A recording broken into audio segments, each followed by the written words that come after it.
Well, away from that story, President Nana Akufo-Addo has named 212 persons to fill the chief executive positions of the various metropolitan, municipal and district assemblies across the country. That announcement comes in the wake of growing controversies and disagreements by some of the members of the New Patriotic Party in the regions. Local Government Minister Hajia Alima Mahama, who announced the 212 MMDCEs, appealed to supporters of the governing New Patriotic Party to back the nominees. As you are aware, the President has already nominated chief executives for the 4 metropolitan assemblies in Accra, Kumasi, Tamale, and Sekondi Takoradi, who have been overwhelmingly endorsed by the respective assemblies and ushered into office.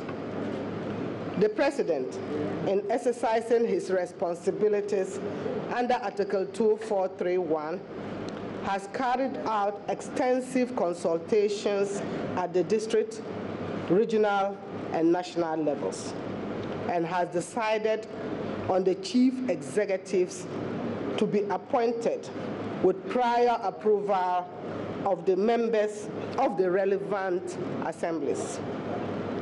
These are capable men and women with expertise, experience, and temperament to head the assemblies and inspire a new era of rapid development in our country. The President list of 212 chief executives is being released now for the assemblies to approve in the coming days and weeks to complete the process. It is natural that those who were shortlisted and vetted by the President's committee had high expectations that they will be appointed to serve in the nation as chief executives of the assemblies and be the chief representatives of the central government in their districts. But it is obvious that only one person can serve in that capacity in every assembly. The President is grateful to all persons who showed keen interest in this exercise and indicated their availability for this important office.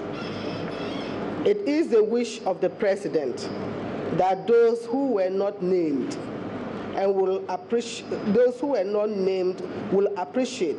that there are other positions they may be called upon to serve in the interest of the nation. This is the time for solidarity and focus on overcoming the great challenges that confront our nation, so we can build together the prosperous and thriving Ghana we all desire. It is the expectation of the President that this will be the last time metropolitan, municipal, and district chief executives will be appointed in this manner.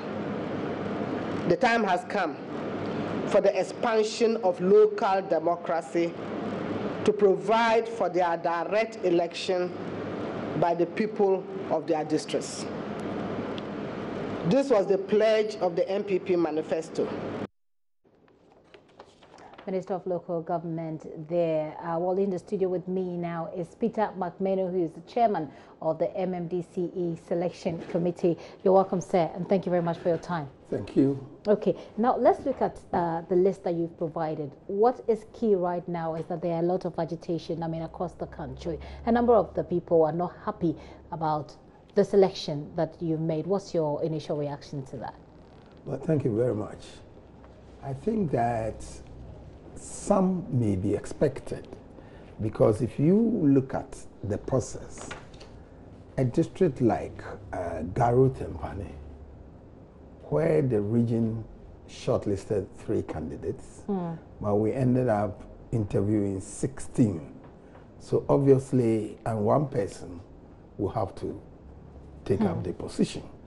So there may be some disappointments, but overall, this process has been so open, so transparent, and full of extensive consultations with the people in the district, from the party machinery to chiefs, queen mothers, assemblymen, etc.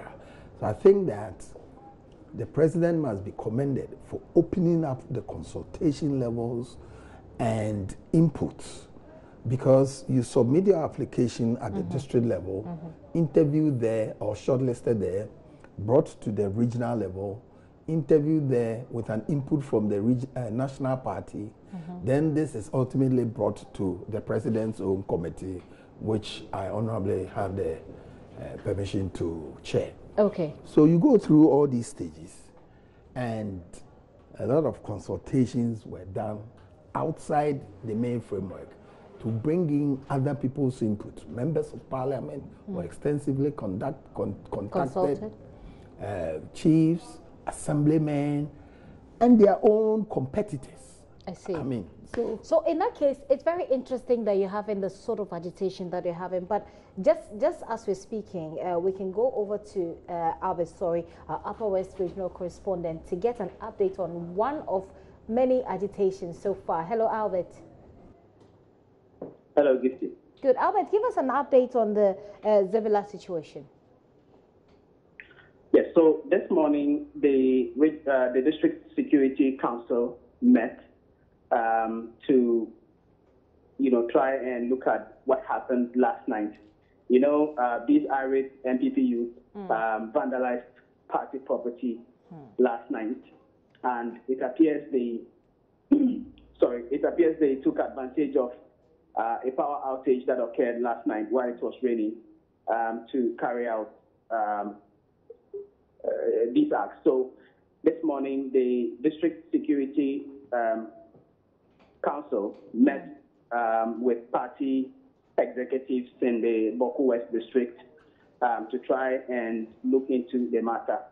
We spoke to the Boku West Police Commander this morning, and he said that the party executives, in the course of their interaction with them at this morning's meeting, were able to give them some names.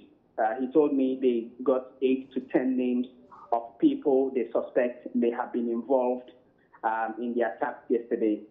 But after the time we were talking to him, he said that they had not made any arrests yet, apparently because these youths have now probably gone into hiding, and it wasn't, they hadn't been able to locate them at the time we were talking to them. So that's the situation on Zebula. We are still waiting to hear from the police as to whether they have been able to make any arrests or, But they are aware. They are aware that the Ministry of Local Government now has announced, put out the names already of those who have been successful. This incident happened before these names were made public this afternoon. Yesterday night, these youth who were agitating were only doing so because, according to them, they had got some hints of who their district chief executive was going to be. So are they happy with the name that came out for them now? No, it's the same name they have, and nothing has happened since then. The MP for the area visited the place today. He's also the Deputy Upper East Regional Minister, that is Dr. Frank Husseini. He visited the area this morning together with the District Security Council. So since then, we haven't heard of any agitations whatsoever. I see. But just so I'm clear, the name the name were they protesting the name, or were they happy with that name? No, they did not want the name. And now they have it, right? Yeah, but is this from what we have seen of the names that have been released, the name they were protesting against is the same name that has now been put out.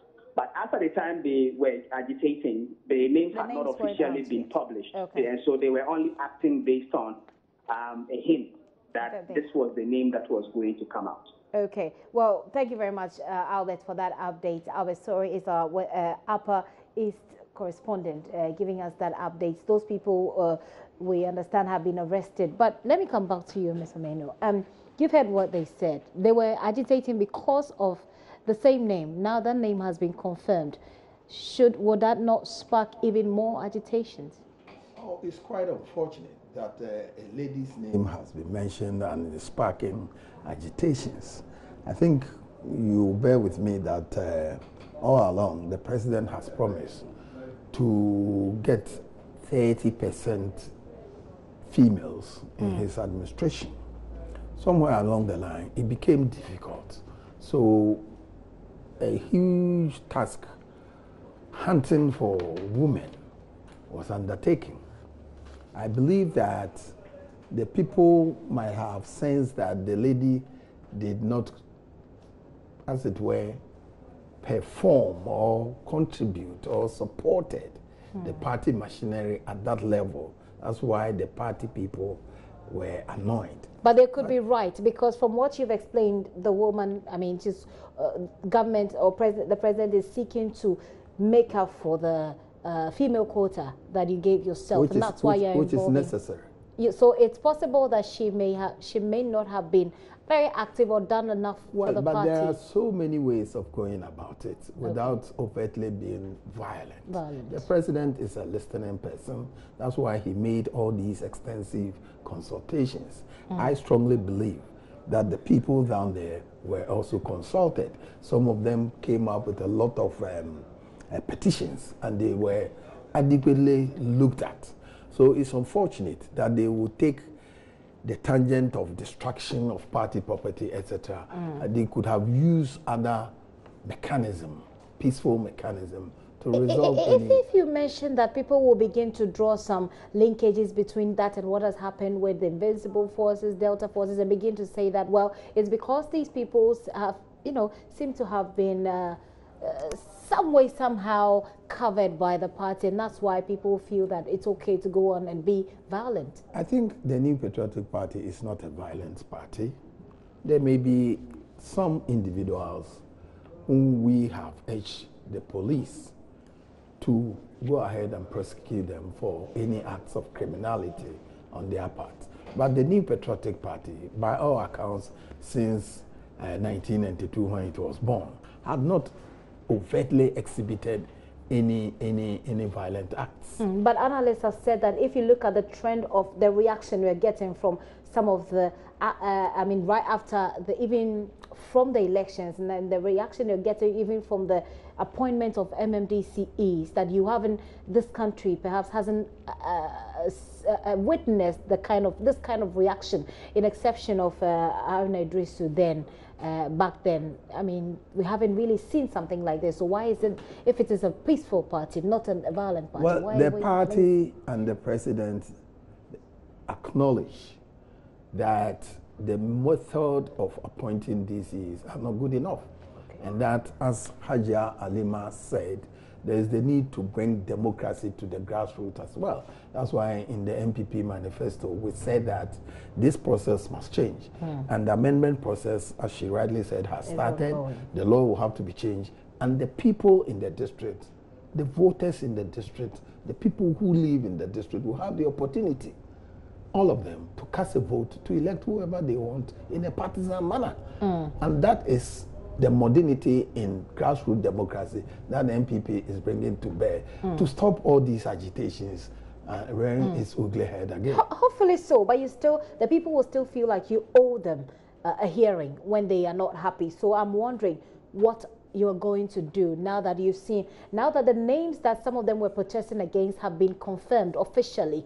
The expectation is that perhaps there will be some more agitation. How are you going to deal with this? Gifty, I interviewed close to over 2,500 people for 210 positions.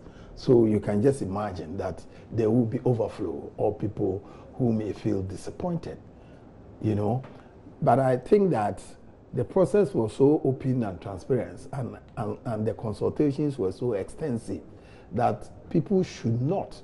And let me also say that Article 2431 of the Constitution, the 1992 Constitution, gives that prerogative to appoint to the president. And at the interview, I made it plain to everybody that the president even has the power to go beyond those of you who have attended this interview and still appoint. So don't be disappointed when your name is not mentioned. I think I may also put it on record that there are other districts who came in with only one person, consensus candidate. Okay. Like Dwaboso, like Wasa East, like Bodi, etc. So it's not all that bad across board. No, not at all. So then how are you going to deal with the situation you have in your hands? Well, I think they should let cool heads reign and let the assemblymen who also have to go in and approve.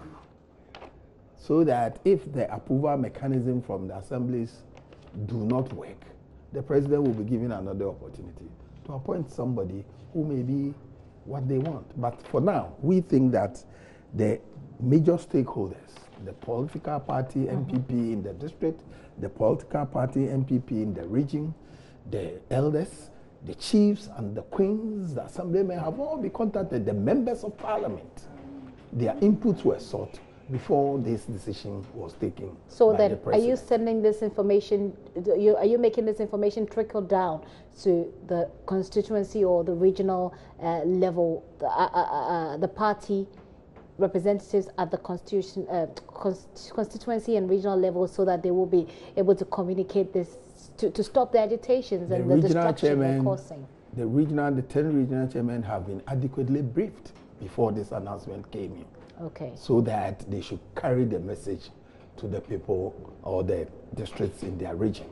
Okay. And I think that they have started doing that, because I'm told from your own media source that there was a meeting at the Northern Regional Minister's Office with the constituency chairman. Yeah, so the initiative has started. Okay. And I think it's going to bite peacefully. Hopefully it will. But there's a Honorable Asamoah Boateng for Amansia Central. Is it the Asamoah Boateng we know? No. The Asamoah Boateng we know is Central, but he has been a DCE before. Okay. We have some people we call injury time DCs in quotes. Injury time DCs. Yeah, DCs. during President Kufuor's time, when we had about 6 months to elections, they were appointed, and because we lost the elections, then they only spent about 6 months or so. Okay, so he's one of those people. He's one of those people. So what's the rationale for bringing those people back? Oh, some of them, they are still. Is it like a reward for? No, I think that your own personality, your record, your loyalty to the party and the government of Nana Addo Dankwa Akufo-Addo, your observation by the society, the district. That's why various stakeholders in the district were contacted. All these come into play. Your achievements. Some of them have made tremendous achievements in the society. Medical officers, chartered accountants, book publishers, farmers, a whole wide range. And you know, the problems confronting the assemblies range from various districts like Galamsey to roads, market, education.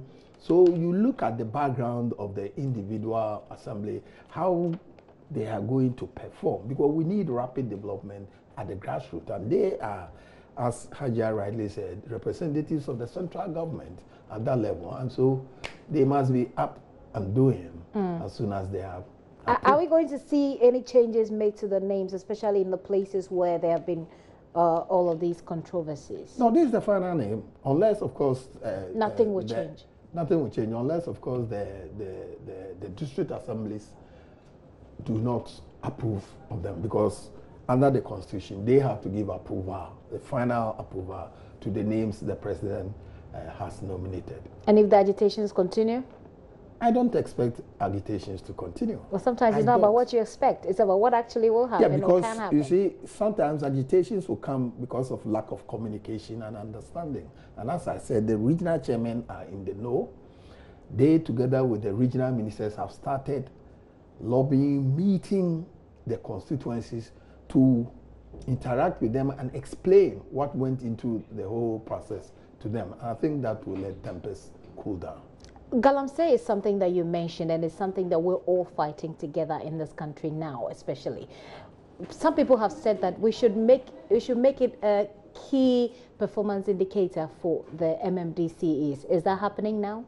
Well, as regards performance indicators, I think for the first time in this country, we have a minister for evaluation and monitoring who has set guidelines for performance monitoring and indicators. So certainly areas where galamsey were being done, it will form part of the checklist to monitor performance. But it is not a clear-cut KPI for them? Because it's not across board, but you know, the KPI should be adapted to specifics. Okay. What about those who are going to these specific places? Yes, then certainly it has to come in because it's a major threat. It has to, or it is? I haven't seen the checklist yet. Okay. But I'm saying that it has to. And I believe Dr. Akoto, who is the Minister for Evaluation, and monitoring, will certainly bring it on board. Okay. Yeah. Well, if you were given the opportunity perhaps to speak to the agitating youth, most of them are youth, we understand, what would you tell them? Well, I would tell them to mellow and to understand that President Nana Addo Akufo-Addo did not just sit in his office to appoint people. He's done a lot of extensive consultation. He has listened to the party at the constituency, the member of parliament there, those who lost the elections, he has listened to them. He has listened to the chiefs and queen mothers whom the appointed person is going to work with. He has invited some assemblymen from the district to listen to them. So the consultation is so extensive. But like I said earlier, if you interview over 2,500 people, qualified people, I can assure you, and you need only 214, there's certainly bound to be some disappointments. So they shouldn't allow disappointments to, you know, there are other ways, as Haja Alima Riley said, to serve the country and the district, and that will be open up to them as well. Okay, so what are the other ways? The other ways, you can become a district NADMO officer to take care of the rivers, the polluted rivers, and the landfill sites that has to be reclaimed and all that. So there are other ways of serving your country and your district. Okay, thank you very much, sir, for You're coming. welcome. I've been speaking with Mr. Peter McMenu, who is the chairman of the MMDCE selection committee. He's been telling us about what went into the selection and speaking to the young people, especially who are agitating over names that they dislike. He's saying that there are different ways that you can serve your country.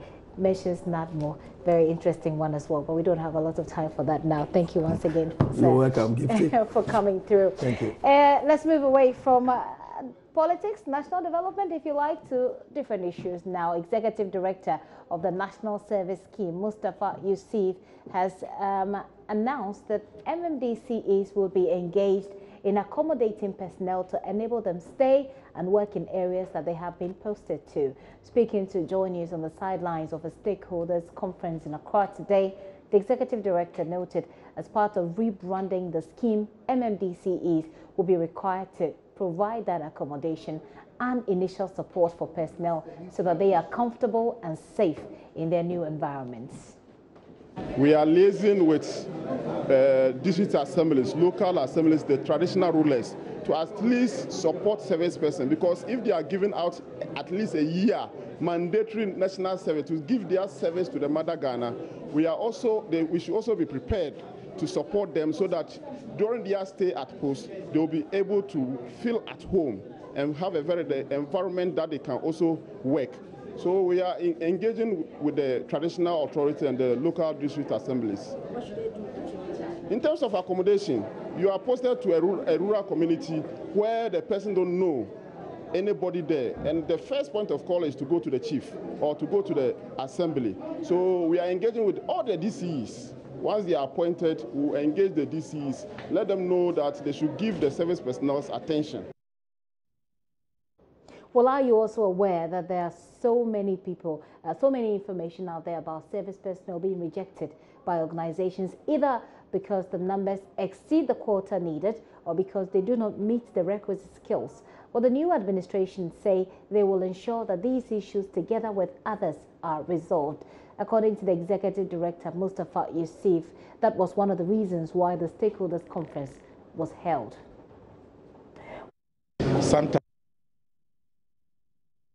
Some of the private employers. You request for, for the private institutions, we pay for the service persons that come.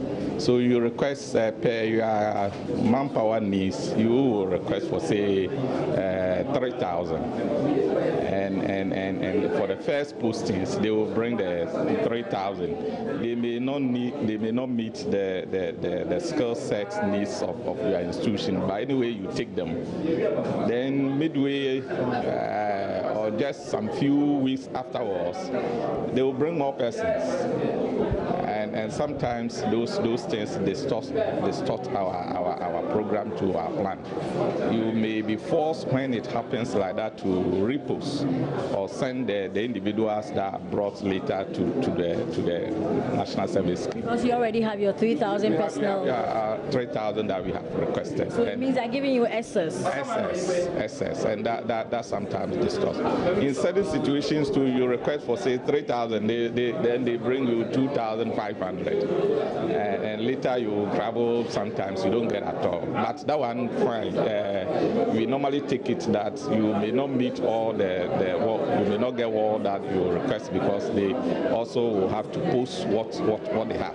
But sometimes it distorts our program for the month because you have to deploy them to our offices to go and work, and when some start, after some time, then they bring more persons. Sometimes distorts the programs. I don't even entertain more people just because you want somebody to be placed there. No.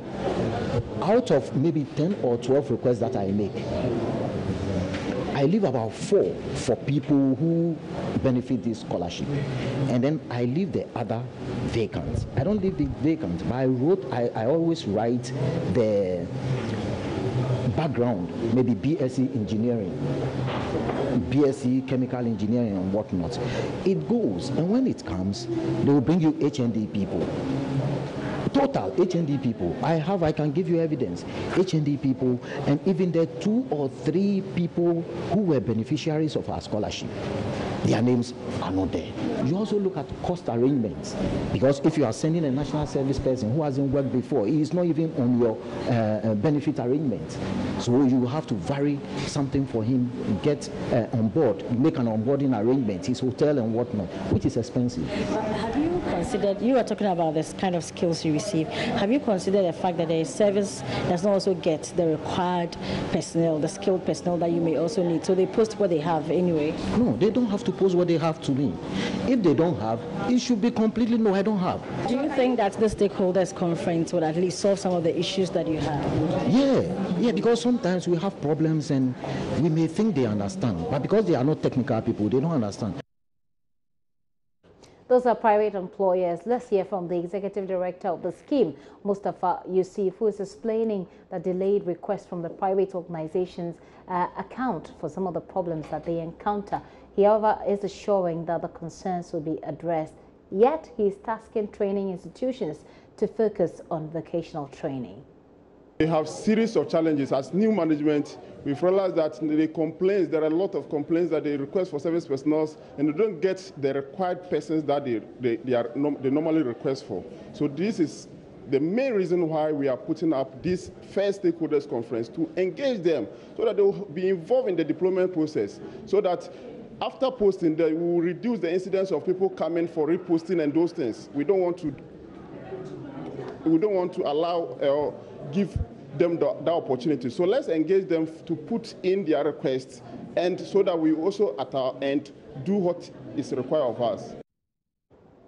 National Service Wahala there.